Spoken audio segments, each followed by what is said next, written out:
ब्याज मुक्त ऋण की योजनाएं राजस्थान ग्रामीण आजीविका ऋण योजना चलाई जा रही है, जिसका ऋण योजना के संबंध में आपकी जितनी भी क्यूरीज है, जितनी भी समस्याएं हैं, केवल और केवल सरस डेयरी में जो एक तो स्थायी पूंजी का और एक कार्यशील पूंजी का, जब पहली प्राथमिकता राजीविका वाले को ही दी जाएगी। रिजेक्ट एंड क्लोज तो उसमें मौका दे नहीं होगा। वो पैन कार्ड अनिवार्य है गवाहों के और कैंडिडेट के दोनों के, यदि डिपेंड ऑन सिविल फाइल जांच के नाम पे केवल आपके फोटोकॉपी का पैसा लगेगा। और किसान भाइयों, खेतीबाड़ी और पशुपालन को लाभकारी एवं बिजनेस के तौर पर विकसित करने के लिए जरूरी है उसका समय से उचित प्रबंधन, और खेतीबाड़ी एवं पशुपालन से संबंधित सभी प्रकार के कार्यों के उचित और समय पर प्रबंधन के लिए जरूरी है वित्तीय व्यवस्थाओं का सुदृढ़ होना।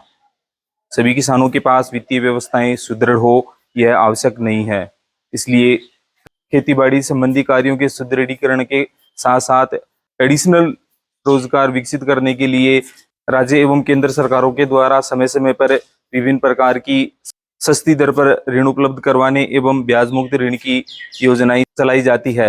वर्तमान समय में राजस्थान ग्रामीण आजीविका ऋण योजना चलाई जा रही है, जिसके संबंध में हमने पहले भी चर्चा की थी।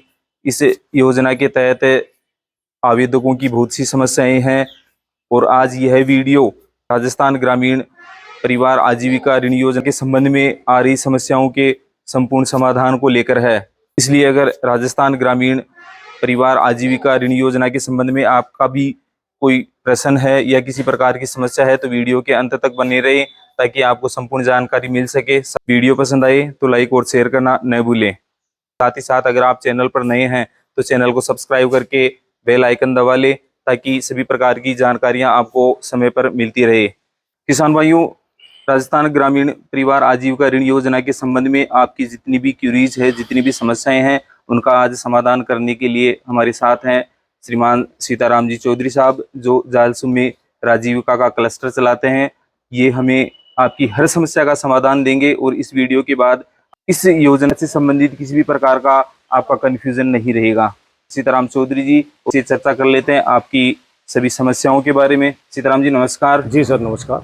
सीताराम जी, राजस्थान ग्रामीण परिवार आजीविका योजना के तहत कोऑपरेटिव सोसाइटी बैंकों के द्वारा ऋण दिया जा रहा है जी। बहुत से आवेदकों ने आवेदन कर दिया है और अनेक आवेदक ऐसे हैं जो अभी इस कंफ्यूजन में है भाई हम आवेदन करें या नहीं करें। सबसे पहले तो मैं आपसे जानकारी लेना चाहूंगा, केवल सरस डेयरी में दूध विक्रय करने वाले किसान भाई इस योजना का लाभ ले सकते हैं, आवेदन कर सकते हैं, या अन्य डेयरियों में दूध विक्रय करने वाले किसान भाई भी इस योजना के तहत आवेदन कर सकते हैं? जी सर, इसमें ऐसा है केवल और केवल राजस्थान सरकार राजस्थान ग्रामीण आजीविका विकास परिषद के तहत केवल और केवल सरस डेयरी में जो दूध विक्रय कर रहे हैं उन्हीं वो लोग ही आवेदन कर सकते हैं। उसमें बाकायदा पोर्टल पे ऑप्शन दे रखा है।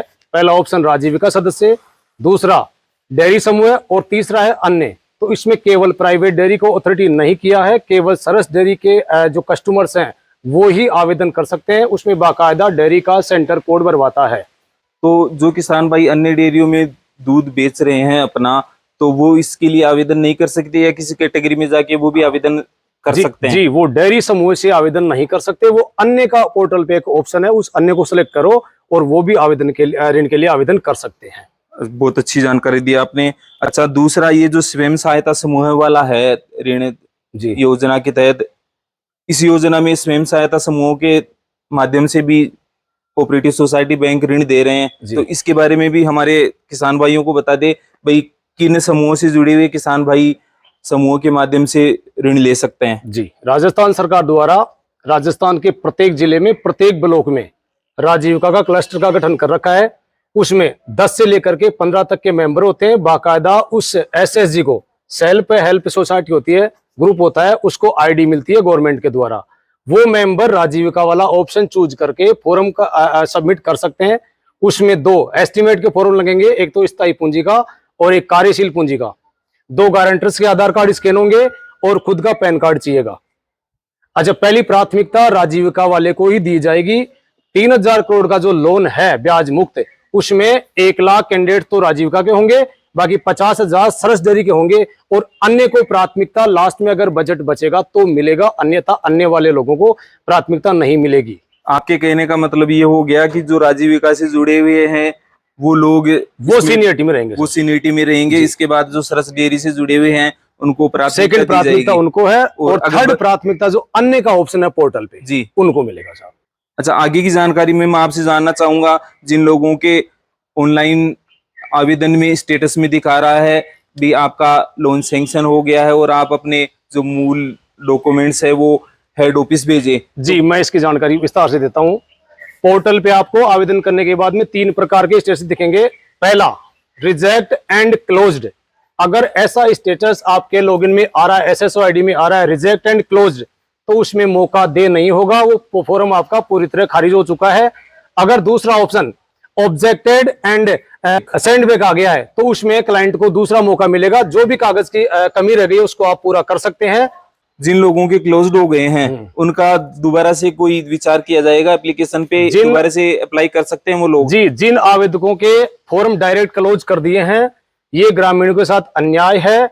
उन लोगों को अभी राजस्थान सरकार द्वारा महंगाई राहत कैंप लगाए जा रहे हैं, उनमें समूह में महिलाओं को जाकर के ज्ञापन एसडीएम या जो भी शिविर प्रभारी है उसको ज्ञापन देना चाहिए कि साहब उनको बिना किसी जानकारी के अभाव के फॉर्म भरवा लिए और डायरेक्ट उनको क्लोज कर रहे हैं। उनको सेंड बैक का ऑप्शन दे ताकि वो कमी की पूर्ति कर सके। अच्छा, आपके जिन भी कैंडिडेट्स का आवेदन स्वीकृत हो गया है, सैंक्शन हो गया है, उनको मूल डॉक्यूमेंट्स के साथ साथ क्या क्या जी डॉक्यूमेंट्स सबमिट करवाने और कहाँ पे करवाने हैं, ये समस्या भी हमारे आवेदकों को आ रही है। जिन लोगों के एसएसओ आईडी में मैनेजर लेवल पे लोन सैंक्शन हो चुका है, वो लोग संबंधित कोऑपरेटिव बैंक की ब्रांच में जाए और मैनेजर साहब से पूछे कि साहब मेरा फॉर्म आया है क्या।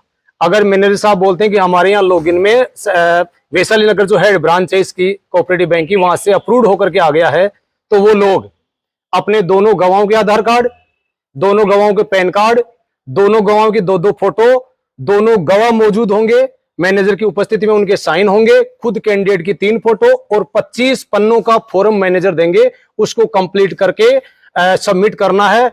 इसमें शर्त ये रहेगी कि गवाहों का सिविल स्कोर 700 प्लस होना चाहिए और खुद कैंडिडेट का सिविल स्कोर भी 700 प्लस होना चाहिए, तो ही लोन इश्यू होगा। अन्यथा लोन सैंक्शन होने के बाद में भी आपका फॉर्म दोबारा ब्रांच से हेड ऑफिस जाएगा, वहां आपका आवेदन खारिज हो जाएगा। अच्छा, जो आपके गवाह है उनके पैन कार्ड होना जरूरी है, क्योंकि हम देखते हैं ग्रामीण क्षेत्र में महिलाएं हैं, अगर गारंटर बनती है या ग्रामीण क्षेत्र में कृषि कार्य करने वाले लोग हैं उनके पास भी पैन कार्ड वगैरह नहीं होते, तो पैन कार्ड होना अनिवार्य है। जी, पैन कार्ड अनिवार्य है गवाहों के और कैंडिडेट के दोनों के। यद्यपि जब शुरू में फॉर्म ले रहे थे, मैंने फॉर्म भरे थे, उस समय पैन कार्ड अनिवार्य नहीं था, लेकिन अब पैन कार्ड पोर्टल पे ऑप्शन आ चुका है, पैन कार्ड अनिवार्य है। और जिसने नहीं भरा था अब बैंक में उसको पैन कार्ड देना पड़ेगा, दोनों गारंटर्स को और खुद कैंडिडेट को। कुल मिला की बात यह है कि जिनका पोर्टल पे सैंक्शन दिखा रहा है उनको जो भी नजदीकी मुख्य ब्रांच है, जो ब्रांच चूज करी है, अच्छा उसमें ब्रांच चूज करने का ऑप्शन जैसे है। जयपुर डिस्ट्रिक्ट में मान लो साहब मैं जालसू से हूं, तो मैंने कोऑपरेटिव बैंक जालसू चूज किया है पोर्टल पे। जी जी, उसमें जालसू प्रिंट में लिखा हुआ आ रहा है, ठीक है। उस ब्रांच में उस कैंडिडेट को जाना है और जानकारी लेनी है कि मेरा फॉर्म आ गया है कि नहीं आ गया है।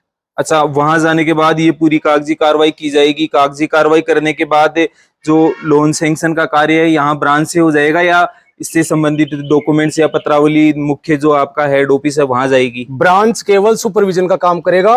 ब्रांच आपके डॉक्यूमेंट्स लेगा, 25 पन्नों का जो फॉर्म है उसमें गवाहों के खुद के साइन फोटो कंप्लीट करवा करके सिविल चेक करके वैशाली नगर जो इसकी हेड ब्रांच है वहां भेजेगा। फिर लोन सैंक्शन का कार्य वहां डिपार्टमेंट से होगा। कुल मिला की बात यह है कि जो आपकी जिस भी ब्रांच को आपने चूज किया है वहां से आपका केवल पीवी होगा, फिजिकल वेरिफिकेशन होगा, और जो भी लोन सैंक्शन करने का है, कितना लोन आपका सैंक्शन हो रहा है, वो हेड ब्रांच का वो हेड ब्रांच के यहाँ से भले ही किसी कैंडिडेट ने 2 लाख भरे हैं तो वो ये नहीं सोचे कि उसको 2 लाख पूरा मिलेगा। 25,000 से 2 लाख की लिमिट है, उसको हो सकता है 25 मिल जाए, 30 मिल जाए, 40 मिल जाए, डिपेंड ऑन सिविल।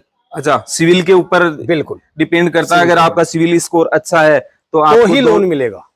तो 700 प्लस तो मिनिमम होना ही चाहिए। अच्छा, आपका अगर सिविल स्कोर 700 प्लस है तो आपको लोन मिलेगा। फिर कितना मिलना है ये डिपेंड करेगा, हेड ब्रांच डिपेंड करेगी। हेड ब्रांच जो भी है उस पे डिपेंड करेगा, प्लस गारंटर्स पे, प्लस आपके जो गारंटर है उनके सिविल स्कोर पे और आपके खुद के सिविल स्कोर पे डिपेंड करेगा कि भाई आपका सिविल स्कोर कैसा है। उसके आधार पर आपको जो लोन का अमाउंट है वो निर्धारित किया जाएगा। जी, लेकिन पोर्टल पे जो ब्रांच आपने चूज करी है, हो सकता है ब्रांच मैनेजर अति व्यस्त हो, व्यस्तता की वजह से आपको फोन नहीं करे। यद्यपि मैनेजर की जिम्मेदारी ये है कि आपका फॉर्म सैंक्शन होके वैशाली नगर जो हेड ऑफिस है उससे संबंधित ब्रांच में आ गया है। जो ब्रांच आपने ऑनलाइन चूज करी थी उसमें अगर मैनेजर व्यस्तता की वजह से आपको फोन नहीं कर सके तो आपको खुद ब्रांच में विजिट करना है और मैनेजर साहब को रिक्वेस्ट करके पूछना है और अपना फॉर्म सबमिट करना है। अच्छा, जिनका स्टेटस सैंक्शन दिखा रहा है वो लोग ही विजिट करें, वो विजिट करें। सेंड बैक है वो अपनी पूर्ति करें। नहीं, इसमें मेल से या मैसेज वगैरह से कस्टमर जो आवेदन करता है उनको कोई सूचना, कोई सुनवाई नहीं होगी। अच्छा, दूसरी बात, एक सेंड बैक में ऑब्जेक्शन लगा रहे हैं कि साहब ग्रामीण क्षेत्र में रहने का 5 साल का कोई प्रूफ, जिस महिला के पास अगर मूल निवास है ग्रामीण क्षेत्र का तो वो मान्य है। अगर मूल निवास मान लीजिए ग्रामीण महिलाएं नहीं बना पाती है तो सरपंच साहब का लेटर पैड लिखा ले, उसमें ये लैंग्वेज लिखी जाएगी कि प्रमाणित किया जाता है कि कैंडिडेट का नाम, उसके पति का नाम, निवासी ग्राम जो भी है, ब्लॉक, तहसील, जिला, ये लिखने के बाद में वो सरपंच साहब लिख देंगे कि ये ग्राम पंचायत, ये गांव ग्रामीण क्षेत्र में आता है और ये कैंडिडेट पिछले 7 साल से 10 साल से ग्रामीण क्षेत्र में रह रही है। मैं इसको भलीभांति जानता हूँ। जो मुख्य ऑब्जेक्शन है वो ग्रामीण क्षेत्र का आ रहा है, वो मुख्य, इसके अलावा और कोई भी ऑब्जेक्शन है जो अभी और कोई पोर्टल पे दिखा रहा है? इसमें ऑब्जेक्शन केवल 3 ही जगह लगेगा। सरपंच का लेटर पैड होना चाहिए, 5 साल पुरानी कोई भी ग्रामीण क्षेत्र में रहने की आईडी, और 2 आप जो एस्टिमेट के फॉर्म लगा रहे हो 2-2 लाख के मान लो, स्थायी लागत और कार्यशील पूंजी, अगर उसमें आपको ब्रांच का नाम ऊपर लिखो, नीचे जो जानकारी है कैंडिडेट के साइन है, उसका नाम है, डेयरी समूह का नाम, और राजीविका से है तो राजीविका का ग्रुप का नाम, मैं उसका आईडी, और अन्य से लगा रहे हो तो केवल अन्य लगाना है। बहुत अच्छी जानकारी दी सीताराम जी। अच्छा, एक चीज हमारे आवेदनकर्ताओं को यह भी बता दीजिए, ये जो प्रक्रिया हो रही है लोन की राजस्थान ग्रामीण आजीविका ऋण योजना के तहत, तो इसमें जो आवेदन करता है जिनका लोन सैंक्शन हो रहा है उनको फाइल चार्ज वगैरह भी कुछ देना पड़ेगा? जी, फाइल चार्ज के नाम पे केवल आपके फोटोकॉपी का पैसा लगेगा और कोई पैसा नहीं लगेगा। 1000 रुपए का आपका लोन सैंक्शन होने के बाद में 1000 रुपए का अकाउंट आपका कोऑपरेटिव बैंक जो ब्रांच आपने चूज करी है वो ब्रांच खोलेगी। कुल मिला के बात यह है कि हमारी जो आवेदन करता है किसी भी फ्रॉड के चक्कर में न फंसे कि भाई कोई मित्र वाला है या और कोई है आपके पास, अगर फाइल चार्ज के नाम पर किसी भी प्रकार के पैसे ले रहा है, मांग रहा है, डिमांड कर रहा है, तो आपको फाइल चार्ज के नाम पर किसी भी प्रकार का कोई पैसा नहीं देना है, केवल जो भी आप ऑनलाइन आवेदन करवा रहे हो उसकी फीस के अलावा। जी सर, क्यों, यही बात है? यही बात है। अच्छा, न मित्र वाला लोन सैंक्शन करवा सकता, न मैनेजर कर सकता, आपकी कागज कार्रवाई कंप्लीट है, आपका सिविल स्कोर 700 प्लस है तो कोई दिक्कत नहीं है।